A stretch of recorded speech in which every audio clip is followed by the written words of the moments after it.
Hello friends, இன்னைக்கு நம்ம 19ஆம் நூற்றாண்டின் சமூக சமய சீர்திருத்த இயக்கங்கள்ல ஃபர்ஸ்ட் பார்ட் பார்த்துட்டோம். இப்போ வந்து செகண்ட் பார்ட் பார்க்கலாம். வாங்க.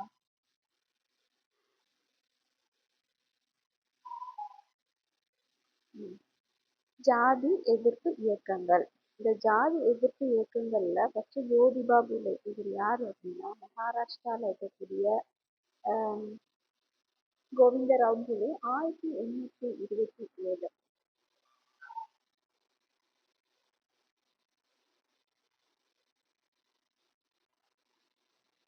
ஜோதிபா பூலே 1827 மகாராஷ்டிரால பிறந்திருக்காரு. 1852 நம்ம ஒடுக்கப்பட்ட மக்கள் இருப்பாங்கல்ல, அவங்களுக்காக ஒரு ஸ்கூல் வந்து ஃபர்ஸ்ட் ஸ்கூல் வந்து ஆரம்பிக்கிறாங்க. இவங்க ஒய்ஃப் பேர் வந்து சாவித்ரி பாபு பூலே. இவங்க இன்னொரு சங்கம் ஒன்று ஆரம்பிக்கிறாங்க, சத்திய சோதக் சமாஜ் அப்படின்னு சொல்லக்கூடிய ஒரு உண்மையை நாடுவோர் சங்கம். இந்த ட்ரூத் சீக்கர் சொசைட்டி அப்படிங்கிறத யாருக்காக ஆரம்பிக்கிறாங்கன்னா, இந்த பிராமின்ஸ் அல்லாத மக்களோட சுயமரியாதைக்கு அவங்கள அவங்களோட மேம்பாடுக்காக தான் இந்த ட்ரூத் சீக்கர் சொசைட்டி அப்படிங்கிற ஒரு சங்கத்தை ஆரம்பிக்கிறாரு. மேலும் இவர் வந்து குழந்தைகளுக்கான பள்ளி ஆரம்பிக்கிறது, விதவை மர்மத்துக்கு ஆதரவு தெரிவிக்கிறது, அப்புறம் வந்து இந்த பெற்றோர் இல்லாத குழந்தைகள் இருப்பாங்கல்ல, அவங்களுக்கு வந்து ஒரு ஹாஸ்டல் விடுதி ஆரம்பிக்கிறது, விதவைகளுக்கான காப்பகங்கள், இந்த மாதிரி ஒடுக்கப்பட்ட மக்கள், அதிலும் குறிப்பாக பெண்கள், பெண் குழந்தைகள், இவங்களுக்காக ரொம்பவே பாடுபட்டவர் தான். இவர் வந்து ஒரு நூல் கூட எழுதியிருக்காரு, குலாம்கிரி அப்படின்னு சொல்றது அடிமை பணி அப்படிங்கிற நூலும் வந்து ஜோதிபா பூலே எழுதியிருக்காங்க. இவங்க ஒய்ஃப் பேர் வந்து சாவித்ரி பாய் பூலே. அடுத்து நாராயணகுரு. நாராயணகுரு யார் அப்படின்னா, இவர் வந்து கேரளாவில் இருக்கக்கூடிய ஒரு ஏழை பெற்றோருக்கு மகனா பிறந்தவர் தான். இவரும் வந்து ஒடுக்கப்பட்ட மக்கள் ஒருத்தர். அவங்க படுற கஷ்டங்கள்லாம் தாங்க முடியாம மனம் விரும்பி இவர் என்ன பண்ணியிருக்காருன்னா, ஸ்ரீ நாராயண தர்ம பரிபாலன யோகம் அப்படின்னு சொல்லிட்டு ஒரு அமைப்பு வந்து ஆரம்பிச்சிருக்காங்க. ஒடுக்கப்பட்ட மக்களுக்காக அவங்களோட குரல் கொடுக்கறதுக்காக இந்த அமைப்பு வந்து ஆரம்பிக்கப்பட்டிருக்கு.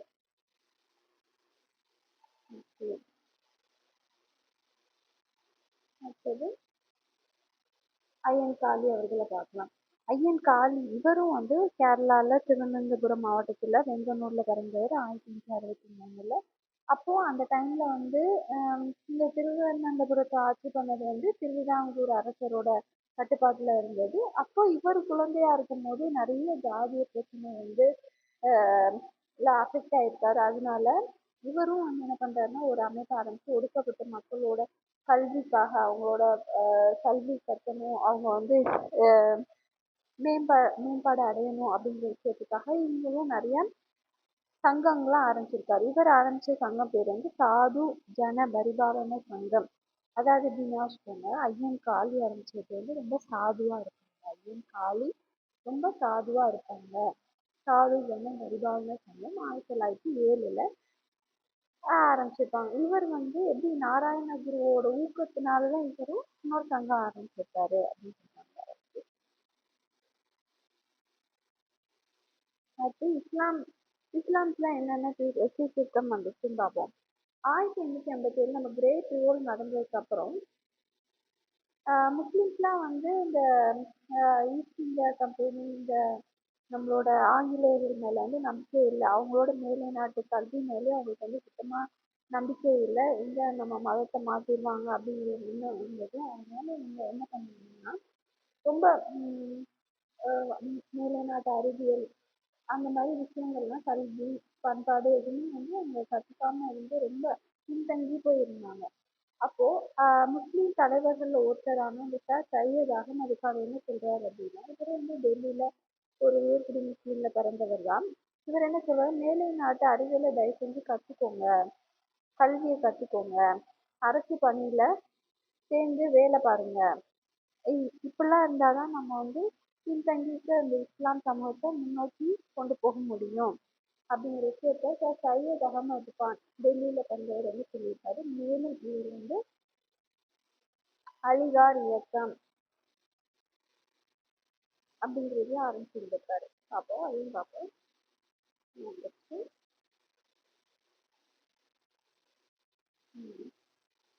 அலிகார் இயக்கம் வந்து சர் சையத் அகமது கான் தான் ஆரம்பிச்சிருக்காரு. சர் சையத் அகமது கான் 1975ஆம் ஆண்டு அலிகார் நகர்ல அலிகார் முகமதியோ ஆங்கிலோ ஓரியண்டல் கல்லூரி வந்து ஆரம்பிச்சிருப்பாரு. அலிகார் இயக்கம் எனப்பட்ட இந்த இயக்கம் இந்த கல்லூரியை மையமா வச்சுதான் இந்த கல்லூரி வந்து நடந்தது.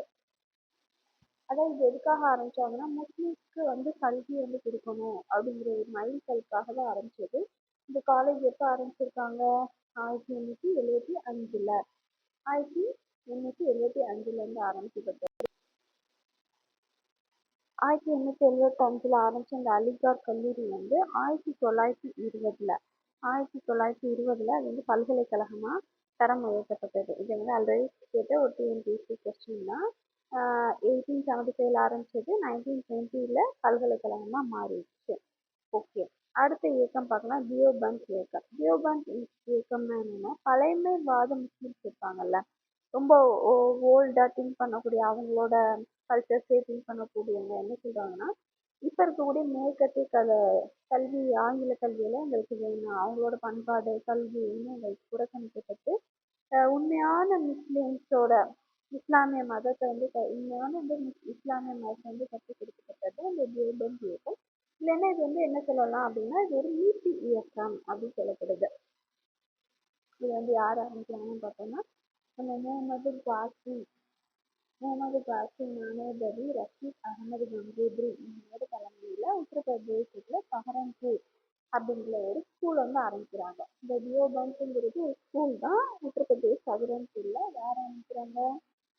ரஷீத் அகமது கங்கோத்ரியும் முகமது காசிம் நானோதவியும் சேர்ந்து ஒரு ஸ்கூல் ஆரம்பிக்கிறாங்க. அந்த ஸ்கூல்ல வந்து வெளிநாட்டு கல்வியோ எதுவுமே வந்து சொல்லித்தராம பழமைவாத இஸ்லாம்ஸோட கருத்துக்களை தான் அந்த ஸ்கூல்ல வந்து சொல்லித்தரப்பட்டது.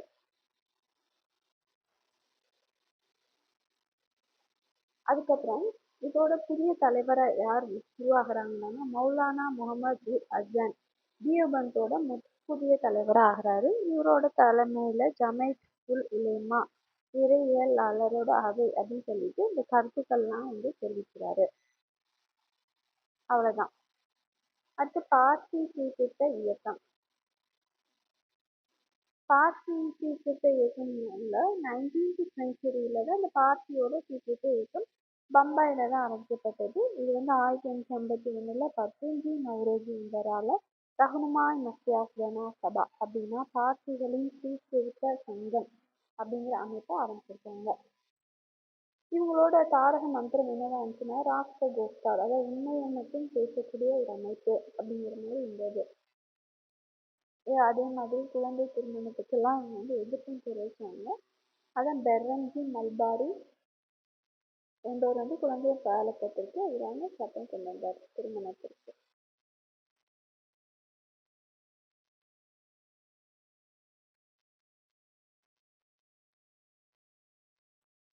அடுத்து சீக்கியரோட சீர்திருத்த இயக்கங்கள் பார்க்கலாம். சீக்கியர்ல வந்து நம்ம தெரியும் சீக் எங்க இருக்காங்க பஞ்சாப்ல. ரெண்டு இயக்கம் தான். இவங்க வந்து நிரங்காரி இயக்கம் மற்றும் நாம்தாரி இயக்கம் அப்படின்னு ரெண்டு இயக்கமும் வந்து ஸ்டார்ட் பண்ணியிருக்காங்க. இந்த நிரங்காரி இயக்கத்தை ஸ்டார்ட் பண்ணி பாபாவோட இந்த நிரங்காரின்னு அதாவது உருவமற்ற இறைவனை வந்து தொழுறது. இவங்க வந்து உருவமற்ற ஒரு இறைவனை வந்து வழிபாடு செய்யணும்னு சொல்றாங்க. அதனால சிலை வழிபாடோடு தொடர்புடைய வந்து கடந்து வரையும் அவங்க வந்து ஏற்றுக்க மாட்டாங்க. குருநானக்கோட ஆதி கிரந்தத்தை தான் வந்து மதிச்சு இந்த போதனையில ஈடுபடுறாங்க. அதே மாதிரி இவங்க இந்த நிரங்காரி இயக்கத்தோட சாமிசம் என்ன பார்த்தீங்கன்னா, மாமிசம் சாப்பிடக்கூடாது, மது அருந்தக்கூடாது, இந்த மாதிரி புலால் எதுவுமே வந்து எடுத்துக்க கூடாதுங்கிறது எங்களோடது. இப்போ நிரங்காரி இயக்கம் நடத்தாச்சு. அடுத்து நான்காரி இயக்கம். இது பாபா ராம்சிங் தலைமையில நடந்திருக்கும். இவங்க என்ன சொல்றாங்க அப்படின்னா, அதாவது சீக்கியர்களோட அடையாளங்கள் இருக்குல்ல, அவங்களோட டர்பன் இந்த மாதிரி எல்லா விஷயங்களும் நீங்க அணிஞ்சுக்கோங்க எக்ஸப்ட் அவங்களோட வாள், அதாவது சிப்பான்னு சொல்லக்கூடிய அவங்க வாழை தவிர மிச்ச எல்லாத்தையும் அணிஞ்சுக்கோங்க. அந்த வாளுக்கு பதிலாக கூட நீங்க என்ன பண்ணுங்க, சீடர்களை லட்சியை யூஸ் பண்ணிக்கோங்க அப்படிங்கிறதெல்லாம் சொல்லுவது நான்காரி இயக்கம். பாபா ராம்சிங் அவரை ஆரம்பிச்சது. இவங்க வந்து ஆணு பெண்ணு சமம் தான்ப்பா, இரவு வந்து மறுமணம் கண்டிப்பா பண்ணிக்கணும், வரதட்சணை வாங்கக்கூடாது, குழந்தை திருமணம் பண்ணக்கூடாது, இந்த மாதிரி விஷயங்கள்லாம் நல்ல நல்ல கருத்துக்கள்லாம் தெரிவிச்சிருக்காங்க சீக்கியர்களோடது.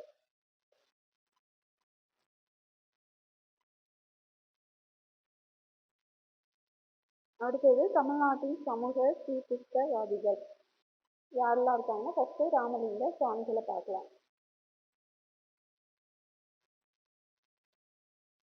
நமக்கு தெரியும் ராமலிங்க சுவாமிகள் யாரு? வள்ளலார். இவர் வந்து கல்யாணமாக வந்து ராமலிங்க அடிகள் என்று அழைக்கப்பட்டிருக்காரு. இவர் சிதம்பரத்தில் இருக்கக்கூடிய மருதூர்ல பிறந்திருப்பாரு. மருது அப்படிங்கிற கிராமத்தில் பிறந்திருப்பாரு. இவரோட தந்தையோட மறைவுக்கு அப்புறம் அவங்க வந்து அவங்க அப்பாவோட இல்லமான சென்னைக்கு வந்து குடிபெயர்ந்திருப்பாங்க.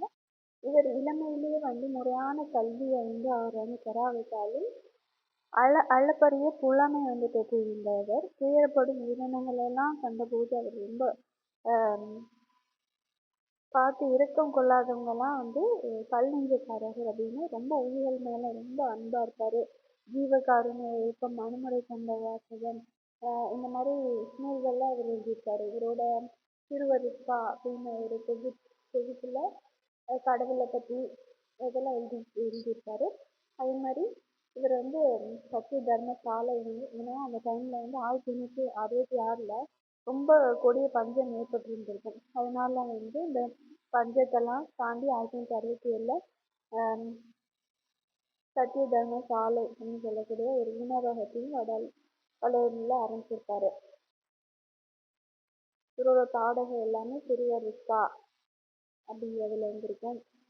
இவர் வந்து 1865 என்ன பண்ணிட்டாருன்னா சமரச வேத சன்மார்க்க சங்கம் அப்படின்னு சொல்லக்கூடிய ஒரு அமைப்பு ஆரம்பிச்சு அது பின்னால வந்து சமரச வேத சுத்த சன்மார்க்க சங்கமா மாறி இருந்திருக்கும். இவர் இந்த இதெல்லாம் ரொம்ப ஏழைகளை பார்த்து மனம் நெருங்காதவங்கெல்லாம் கண்ணில் நெஞ்சக்காரர்கள் இந்த மாதிரி ரொம்ப உயிர்கள் மேல இரக்கம் கொண்டவர் தான் நம்மளோட வள்ளலார் சொல்லக்கூடிய ராமலிங்க அடிகள். அடுத்து அயோத்திதாச பண்டிதர் பார்ப்போம். அயோத்திதாச பண்டிதர் வந்து மல்டி டேலண்டட் பர்சன் சொல்லலாம். இது என்ன ஒரு தமிழ் அறிஞர், இவர் ஒரு சித்த மருத்துவர்.